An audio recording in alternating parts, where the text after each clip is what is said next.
Bonsoir tout le monde. Alors ce soir je vais vous proposer une vidéo portant sur la cinétique chimique. Donc c'est une nouveauté parce qu'on n'en avait pas fait jusque-là. On va repasser en vue un peu le cours et voir les quelques méthodes expérimentales qu'il faut connaître si vous tombez sur ce type de sujet. Très simple, donc déjà rappeler ce que c'est la cinétique, ensuite voir si la vitesse de réaction est contrôlable, si oui comment, ensuite comment étudier expérimentalement la vitesse d'une réaction, donc la partie TP qui nous intéresse le plus, un peu de maths donc pour rappeler les formules importantes relatives à la cinétique, et pour finir la méthode graphique de résolution qui intervient quasiment à chaque fois, aussi bien dans les annales écrites que dans les sujets de CE. Alors on commence tout de suite avec un petit rappel sur la cinétique. Alors pour un petit rappel de mémoire, pour essayer de définir un peu ça clairement, EC égale 1 demi de mv carré. Donc ça c'est une formule de physique qu'on appelle l'énergie cinétique. Pourquoi cinétique en fait? Parce qu'elle fait intervenir la vitesse. Donc c'est un bon moyen de s'en rappeler pour dire que la cinétique chimique, c'est l'étude des réactions chimiques au cours du temps, c'est-à-dire de leur vitesse. Et à partir de là, on distingue les réactions rapides, lentes et très lentes. Alors, vous voyez, la première partie est déjà finie.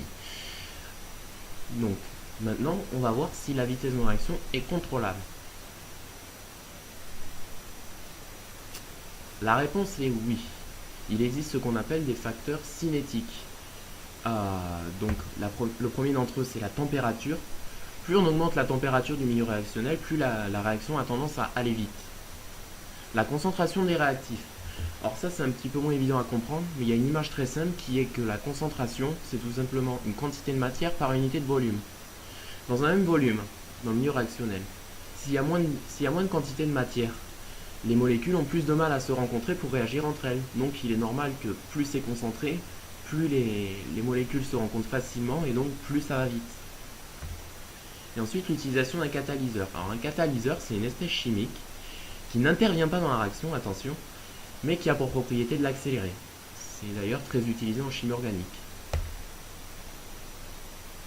Plan d'action, on y revient. Comment étudier expérimentalement la vitesse d'une réaction? Alors là, on va faire un petit rappel d'oxydoréduction. Une réaction d'oxydoréduction, c'est une réaction entre un oxydant et un réducteur de deux couples oxydant-réducteurs différents. Une telle réaction met en jeu un échange d'électrons. Alors rappelez-vous par rapport aux réactions acido-basiques qui mettent en jeu des échanges d'ions H+. Est-ce que vous entendez la musique? Parce que pour écrire les demi-équations, donc de deux couples O1 et 1 et O2R2, oxydant 1, réducteur 1, voilà, et bien c'est très important parce que là on a le moyen mnémotechnique de l'année qui est le nom de la chanteuse. Vous la connaissez, elle s'appelle Axel Red. Et tout simplement pour écrire la demi-équation d'un couple, c'est oxydant plus électron égale réducteur. Axe, ox, L, électron, Ren, réducteur. Vous voyez l'idée. Et on finit par écrire l'équation de bilan de la réaction d'oxydoréduction. Donc en additionnant les deux demi-équations équilibrées. Pour équilibrer une demi-équation, il y a un ordre bien précis à respecter. Alors d'abord on équilibre les éléments quelconques, donc tous sauf l'hydrogène et l'oxygène dont on s'occupe plus tard. On équilibre les oxygènes avec des molécules d'eau, donc ça crée des molécules d'hydrogène en plus, donc pour les équilibrer, on rajoute des ions H+, et enfin on neutralise, c'est-à-dire au niveau des charges, on veut qu'elles soient nulles. Pour ce faire, on ajoute des électrons, et on ajoute les deux demi-équations, en prenant garde à ce qu'il n'y ait pas d'électrons dans l'équation finale. Ça veut dire que quand on ajoute les deux demi-équations, le nombre d'électrons doit se simplifier. Donc, quitte à multiplier les lignes par un certain facteur.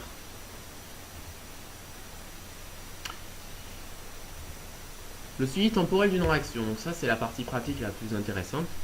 On doit savoir avant tout dans quelle proportion les réactifs et les produits sont présents dans un milieu réactionnel. Pour ce faire, on arrête la réaction à des instants précis en faisant une trempe.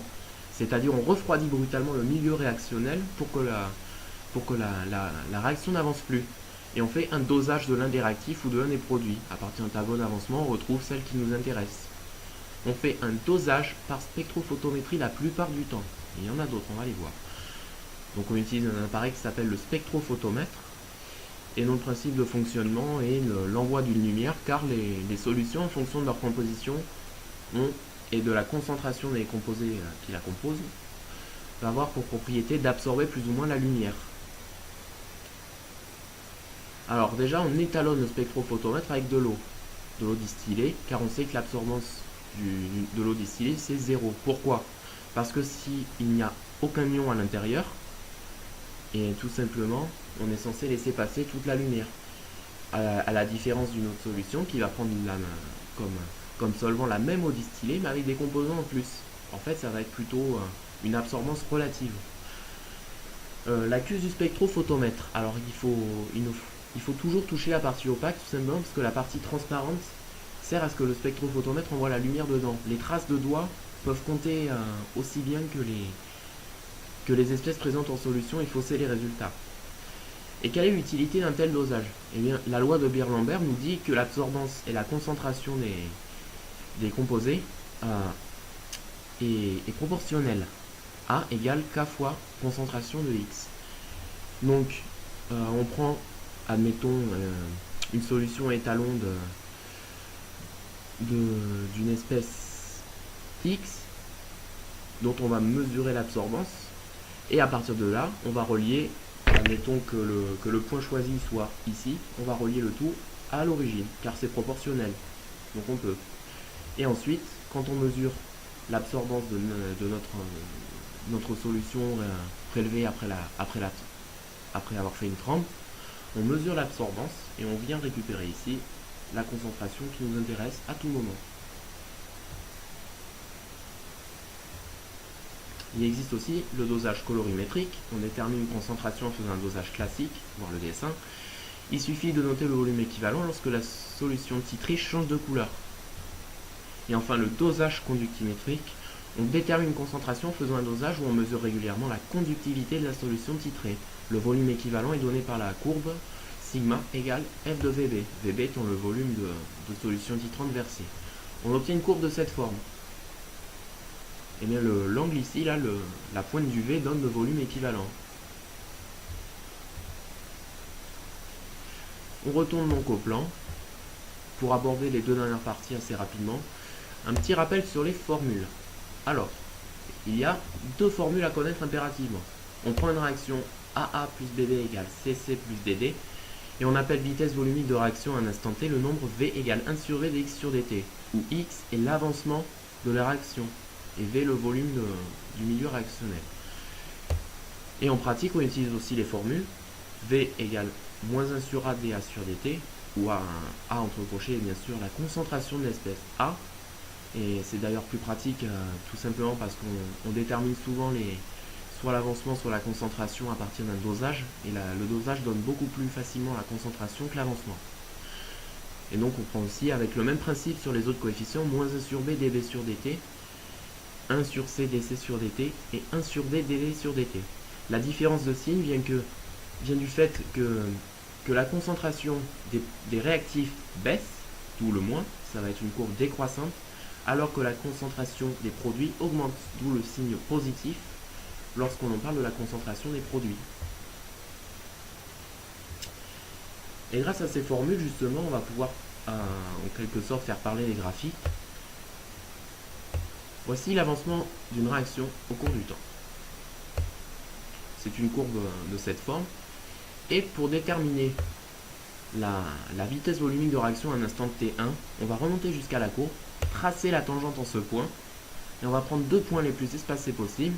Donc on va prendre les coordonnées AB et XY, et on va calculer la pente de cette tangente. Dans quel intérêt? Et bien tout simplement, la dérivée, c'est la pente de la tangente à chaque fois. Donc dx sur dt, ça va être le taux d'accroissement entre ces deux points éloignés, sur la tangente. Y moins b sur x moins a. On divise de tout par la vitesse volumique, par le volume, et on trouve la vitesse volumique. Mais aussi le temps de demi-réaction. Alors ça, c'est quelque chose qui est demandé fréquemment. Le temps de demi-réaction, c'est le temps pour lequel l'avancement de la réaction a atteint la moitié de l'avancement final de la réaction. L'avancement final de la réaction va être déterminé par l'asymptote horizontale. À partir de là, on détermine la moitié de cette valeur et on va chercher le temps correspondant qui va nous donner directement T1 demi, c'est-à-dire le temps de demi-réaction.